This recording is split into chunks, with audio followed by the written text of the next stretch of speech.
You don't mind if I dance with him, do you? The question came from Bethany, the senior manager of the company, dressed in a sleek red dress that fit like it was painted on. Her nails, sharp and crimson, curled over Mason's shoulder as she smiled at me, her teeth perfectly white and daring me to say something. I was already 3 drinks in, and the room hummed with bad pop music and worse conversations. Mason, my boyfriend of 2 years, glanced at me with a grin that bordered on sheepish. "It's just a dance, Lily. Just a dance." I waved it off with a shrug that wasn't as casual as I hoped. "Sure, go ahead." But I didn't mean it. The way Bethany moved with him, her hands lingering too long, her laugh too loud, made my stomach churn. She wasn't some random colleague. She was his boss, a woman with a reputation for stepping on anything or anyone to get what she wanted. And tonight, it looked like what she wanted was Mason. "You're glaring," came a voice behind me. I turned to see Tara, one of Mason's co-workers and my partner in mutual dislike of corporate events. She handed me another drink. "It's the boss lady, right? She's shameless." "Am I crazy? Or is this weird?" I asked, motioning toward the dance floor. Tara tilted her head, her lips twisting into a smirk. "Weird's putting it lightly. She's been cozying up to Mason for months." Her words landed like a slap. "What do you mean?" Tara's expression shifted, her smirk faltering as though she'd realized too late she'd said too much. "I mean, nothing. Forget I said anything." But it was too late. I stood there frozen as the pieces began to click into place.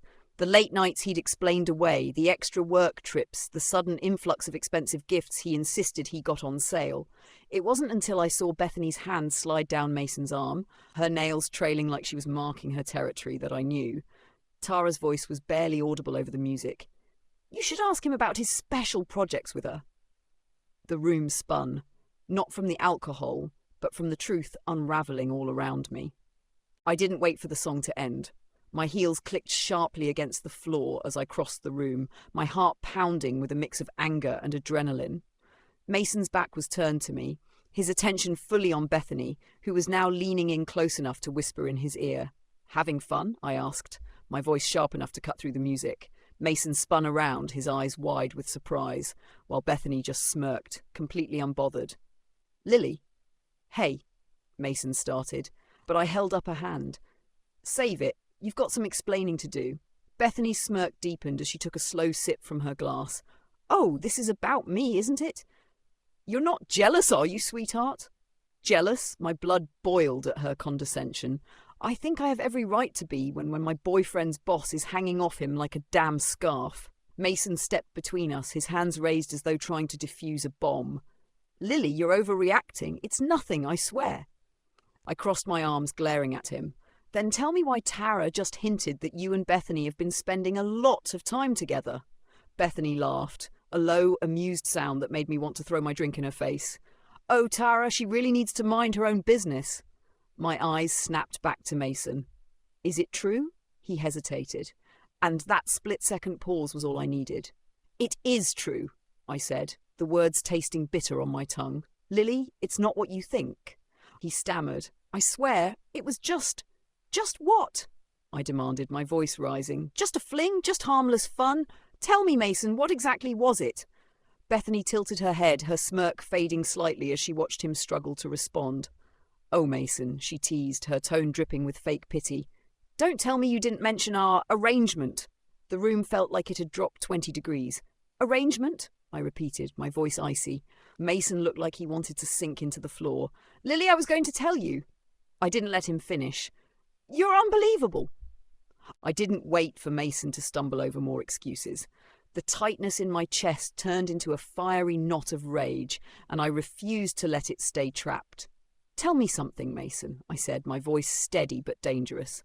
"Was this arrangement before or after you told me I was the best thing that ever happened to you?" He opened his mouth, but no words came out. Bethany, ever the opportunist, took a leisurely sip of her drink and shrugged. "Oh, don't be so dramatic. It's not like he's the first guy to get a little distracted at work."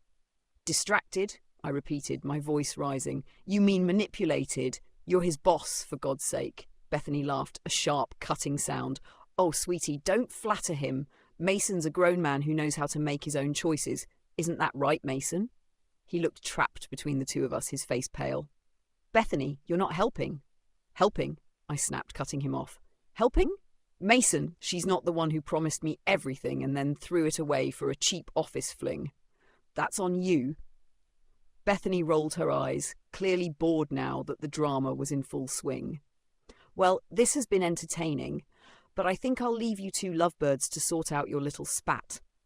She turned to Mason, her tone dripping with false sweetness. Let me know if you need anything else, darling.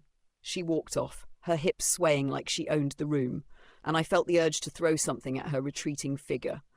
But my fury quickly refocused on the man standing in front of me. Lily, Mason began, but I held up a hand to stop him. Don't, I said coldly. You don't get to explain. You don't get to apologize.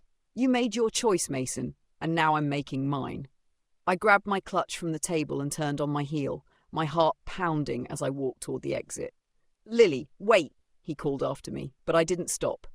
The cool night air hit my face as I stepped outside, and for the first time that night I felt like I could breathe again, and the street outside was quiet, the distant hum of traffic a stark contrast to the chaos I'd just left behind. The crisp air bit at my skin, but it was nothing compared to the burn inside my chest. I fumbled with my phone, desperate to call someone, anyone, to help me make sense of what just happened. But who would I call? My best friend, Sarah, would probably offer to run Bethany over with her car, and while the thought was mildly comforting, it wasn't what I needed right now.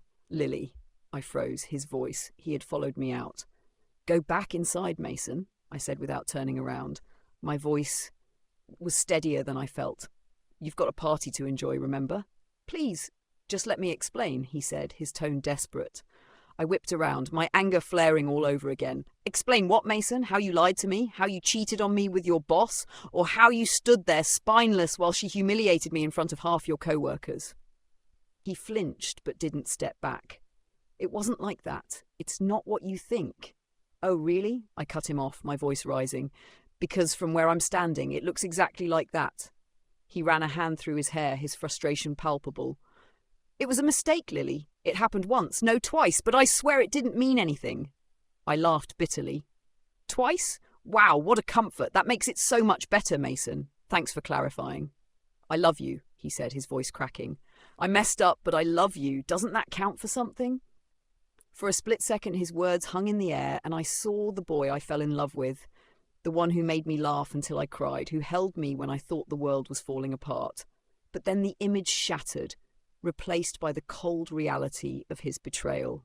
No, Mason, I said, my voice soft but firm. Love doesn't look like this. It doesn't feel like this. And with that, I turned and walked away, leaving him standing in the cold with nothing but his regrets. The streetlights blurred as tears filled my eyes, but I didn't stop walking. Every step felt like I was shedding a piece of the life I thought I had. Mason's voice echoed in my head, replaying every lie, every excuse. It was like a cruel soundtrack I couldn't turn off. I rounded the corner, my phone vibrating in my hand. I glanced down and saw Mason's name flashing on the screen. I swiped to decline the call and shoved the phone into my pocket. He didn't deserve my time! My energy, or the ache in my chest that was threatening to break me. I didn't realize where I was going until I was standing in front of Sarah's apartment building. Her lights were still on, a warm glow spilling out onto the street. Without thinking, I pressed the buzzer. It took less than a minute for her voice to crackle through the speaker. Who the hell is buzzing me at? She paused. Lily, is that you? Yeah, I said, my voice barely above a whisper. The door clicked open. And moments later, Sarah was pulling me into her apartment. She was wearing an oversized hoodie and socks with cartoon cats on them, but the fierce look in her eyes could have stopped traffic. What happened? She demanded, closing the door behind me. I sank onto her couch, suddenly feeling the weight of the night. Mason cheated on me, I said flatly. Her jaw dropped. Are you serious? With who? Oh my God, Bethany!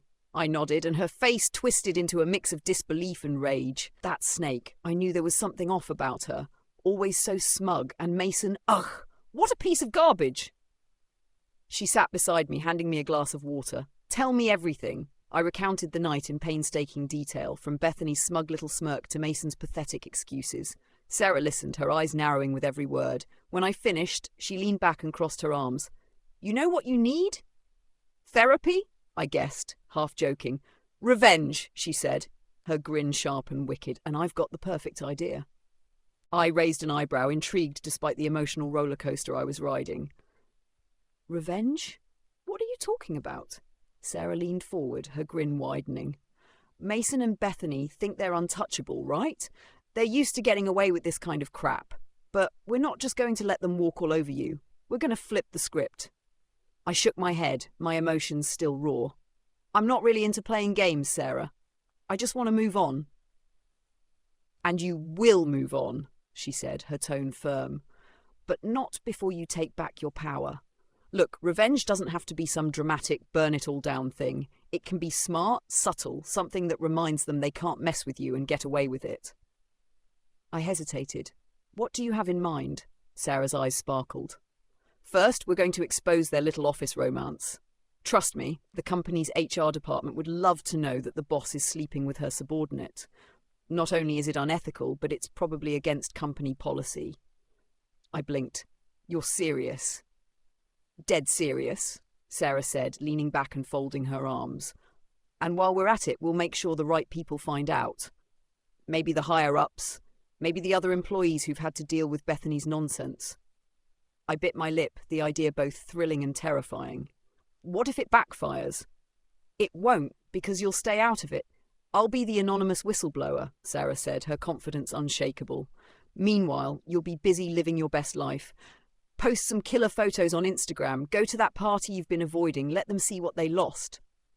Her words ignited something in me. A spark of hope, of defiance. I didn't just want to disappear into the background and let them forget. I wanted them to know I wasn't broken, that I was stronger than their betrayal. Okay, I said finally, sitting up straighter. Let's do it. Sarah grinned and clinked her glass against mine. That's my girl. Now, let's burn their house of cards, just enough to watch it crumble. For the first time that night, I smiled. Maybe I wasn't defeated after all. The next morning, Sarah and I were sitting at her kitchen table, laptops open, coffee cups in hand, and an energy in the air that felt both mischievous and empowering. All right, Sarah said, fingers poised over her keyboard. Let's figure out how to do this right. Step 1. Find the company's HR policy on workplace relationships. I sipped my coffee, my heart still heavy, but my resolve firm. You think they have one? Oh, trust me, they do, Sarah said, smirking. Every company does. They might as well slap "Don't hook up with your boss" in big letters on the first page. It didn't take long for Sarah to dig up the company's employee handbook. It was surprisingly easy to find online. She scrolled through it until she landed on the section we needed. Her finger tapped the screen triumphantly. Here we go, she said. Employees in supervisory roles are strictly prohibited from engaging in romantic or sexual relationships with subordinates. Any violation of this policy will be subject to disciplinary action up to and including termination. I stared at the words, a strange mix of satisfaction and disbelief washing over me. So it's not just frowned upon, it's fireable. Exactly, Sarah said, typing rapidly. Now, we draft an anonymous email, something simple but with just enough detail to make them squirm. She tilted the screen toward me, and I read the draft. Subject, concern about inappropriate workplace behaviour. Dear HR team, I'm reaching out anonymously to report a potential violation of company policy. There's been noticeable favouritism and inappropriate behaviour between Bethany, a senior manager, and her subordinate, Mason. Their relationship has been openly discussed among employees and has created a tense work environment. Please investigate as you see fit. Thank you for your attention to this matter. I exhaled slowly, my stomach flipping. This is a lot. Sarah shrugged, her expression unapologetic. It's only a lot because they made it that way. Actions have consequences, Lily. This isn't about revenge, it's about accountability. I nodded, the fire in me burning a little brighter. Send it. Sarah hit the button with a flourish. Consider it done. And just like that, the wheels were in motion. The email sent, Sarah leaned back in her chair, a smug smile on her face. Now we wait. I stared at her, the reality of what we'd just done sinking in. Wait for what? For HR to blow up their lives? Exactly, Sarah said, like it was the most obvious thing in the world. They'll investigate, Bethany will sweat bullets, Mason will panic, and the truth will come out. We're just accelerating the inevitable. I took a deep breath, trying to process everything. A small part of me wondered if I was going too far, but then I remembered Bethany's smug smirk and Mason's weak excuses. They deserved this. Sarah glanced at me, her expression softening.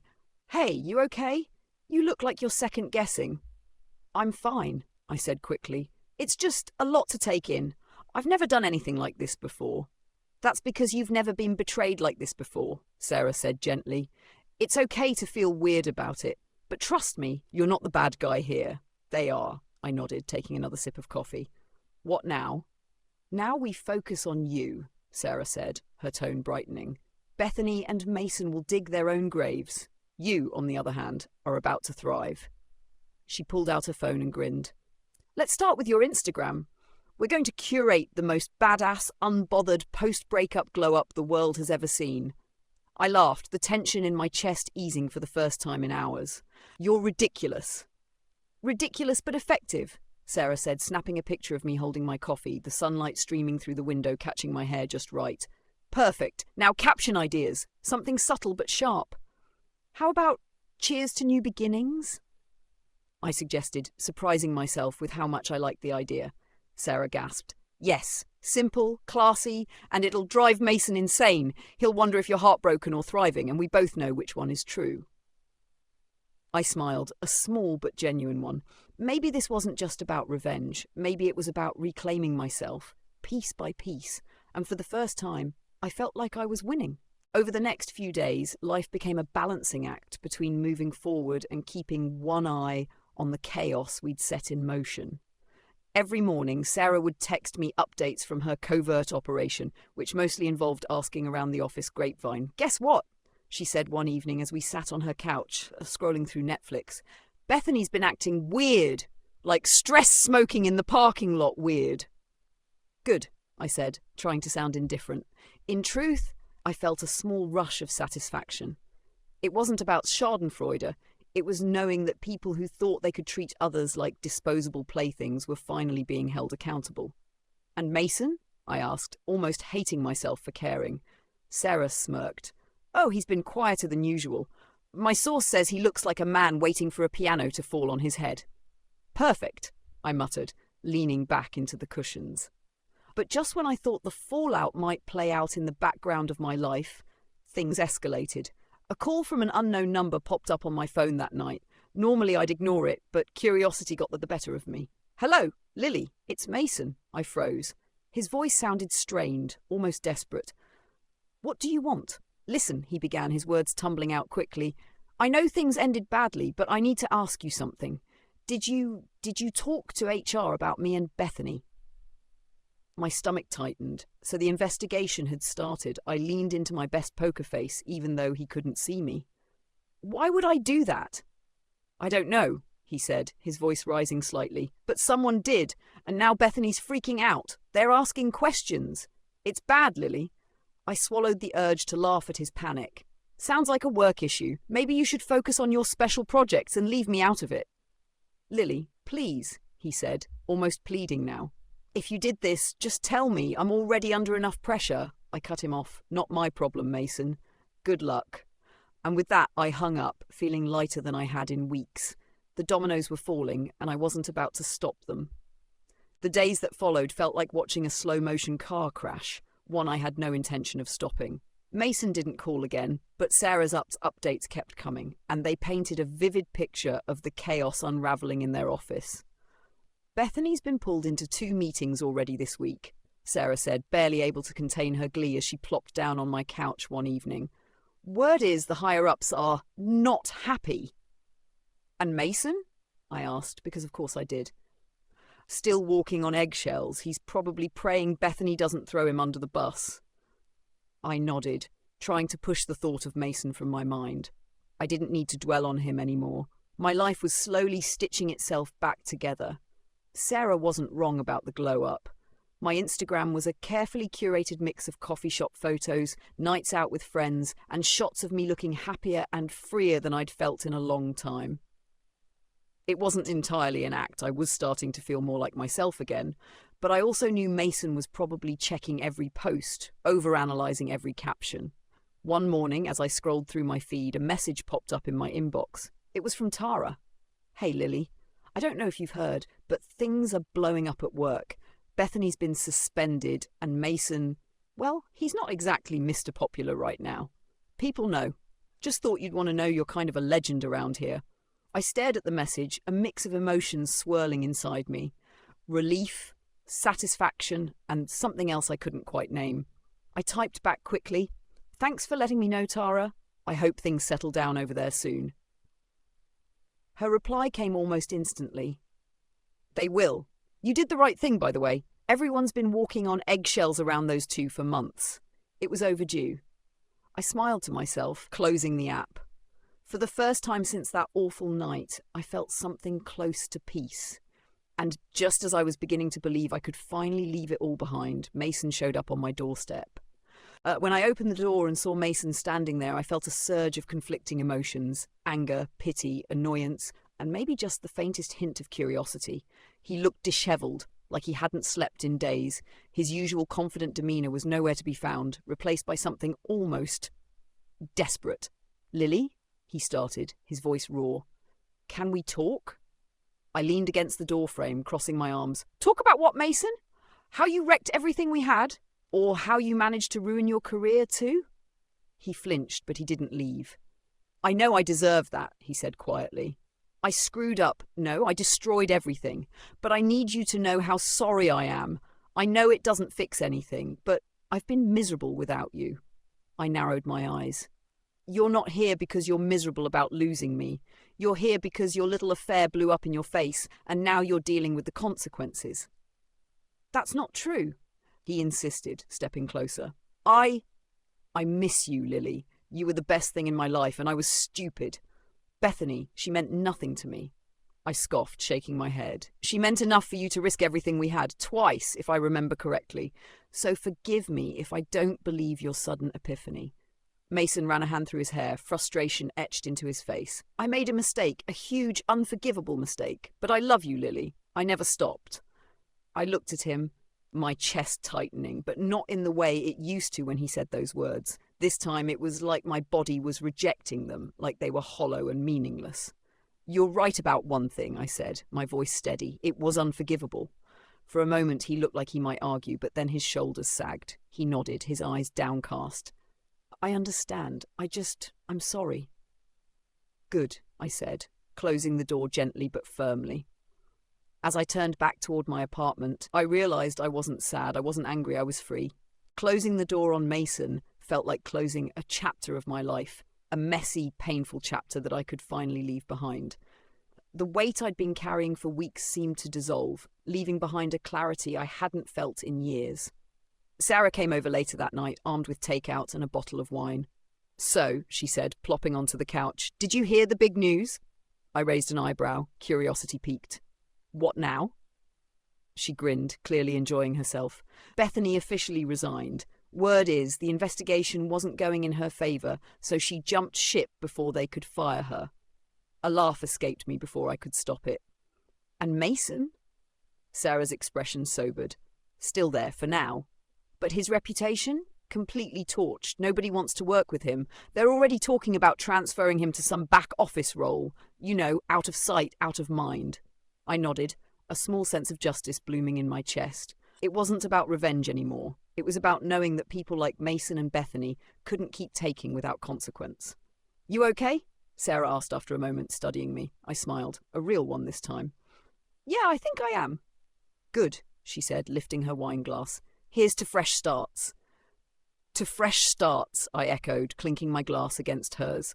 Over the next few weeks, I poured my energy into myself, my friends, my hobbies, even my job. The wounds Mason left behind healed faster than I expected, mostly because I'd finally learned an important truth. I didn't need him. One evening, as I scrolled through my Instagram feed, a photo caught my eye. It was Mason, smiling awkwardly at a work event. No Bethany, no smugness, just him, looking like a shadow of the person I once knew.